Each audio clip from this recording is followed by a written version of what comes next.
Hello guys, তো চলে এলাম নতুন একটা ব্লগ নিয়ে তোমাদের কাছে। তো তোমরা সবাই কেমন আছো, কি করছো অবশ্যই বলো।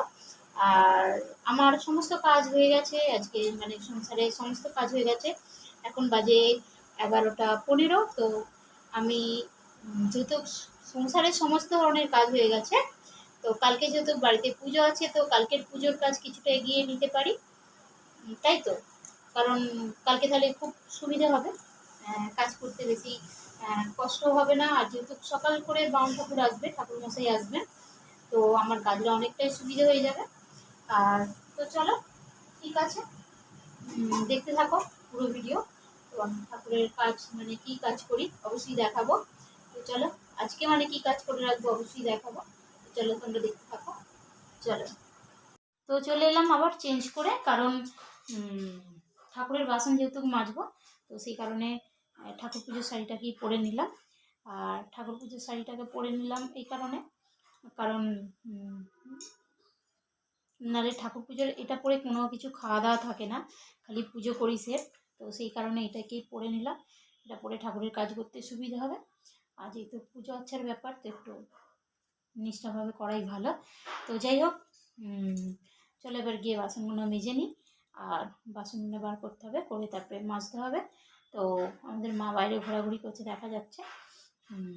তো চলো দেখতে থাকো। আর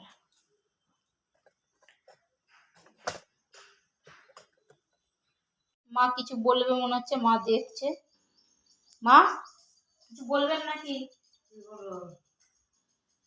আমি শাড়ি পরেছি, দেখছেন? দেখছি তাহলে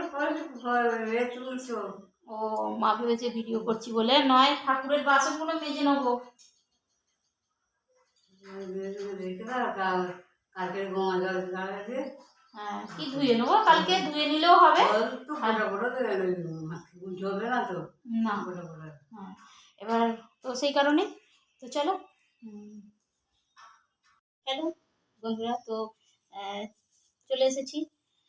বাসন মাজা হয়ে গেল, বাসন মেজে ধুয়ে পরিষ্কার হয়ে গেছে, মোচাও হয়ে গেছে, গামছাটাও শুকনো হয়ে গেছে, কেচে দিয়েছিলাম। তো যাই হোক, আজকের মতন কাজ মিটে গেল, কারণ কালকে আর এগুলো আর মাজা ধোয়ার কাজ থাকবে না। আর যেহেতু সকাল সকাল ঠাকুরমশাই আসবে বললাম তোমাদের, তো সেই কারণে একে দেখো, বুঝতেই পারছো এত প্রচণ্ড গরম, গরমে অবস্থা খারাপ হয়ে যাচ্ছে। কিন্তু কিছু করার নেই, সব কাজগুলো আগে থাকতে মিটিয়ে রাখলে আমাদেরই ভালো। আর খুব মানে কম কষ্ট হবে, আর খুব ধড়ফড় করতে হবে না, মানে খুব তাড়াতাড়ি করে কাজ করতে হবে না, ধীরে সুস্থে ভালোভাবে কাজ করা যাবে। আর তোমরাও পারলে এরকম করো। যারা আমার তো বড়দের ঘরে মানে শেখানোর কিছুই নেই, মানে আমার যারা ছোট, যাদের ঘরে একা হাতে সমস্ত কাজ করতে হয়, মানে ঘরের কাজ, বাইরের কাজ, মানে বাইরের কাজ মানে বাজার দোকান, মানে সমস্ত রকমের কাজ। তো তাদের জন্য এই টিপসটা। তো আগে আগে কাজ করে রেখো, পুজোই হোক যাই হোক, তুমি শুদ্ধভাবে করে রাখলে তো কোনোই অসুবিধা নেই। তো যাই হোক, তো চলো, কালকে খালি একবার ধুয়ে নেব, কারণ মাজার ঝামেলাটা থাকবে না।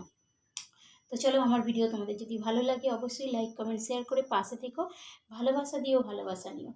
আর চলো, ভালো লাগলে অবশ্যই সঙ্গে থেকো। আবারও আসবো পরের ভিডিওয়ে।